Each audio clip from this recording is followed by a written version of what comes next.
điều gì tha thiết.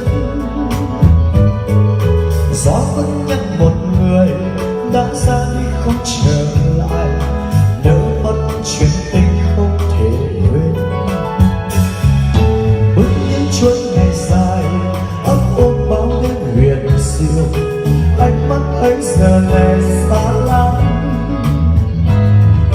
Thoáng phút trong giận mình ngỡ như em đang thật gần, gió đánh thức vì tôi ngủ mê.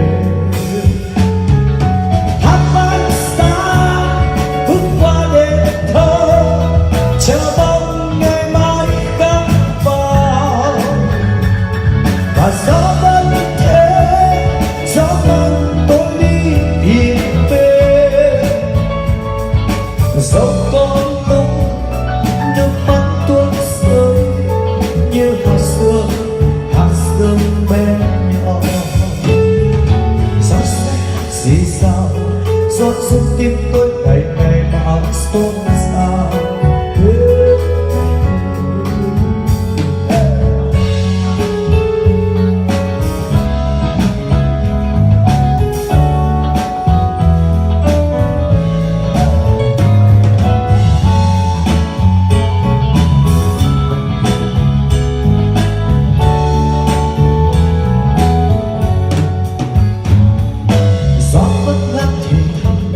Đến bên tôi như thật gần, dẫu muốn nói điều gì tha thiết.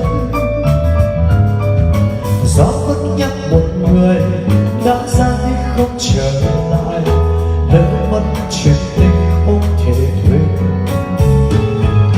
Bước những chuỗi ngày dài ấp ôm bao đêm huyền diệu, ánh mắt ấy giờ này xa lắm. Thoáng phút trong giật mình ngỡ như em đang thật gần, gió đánh thức vì tôi ngủ mê.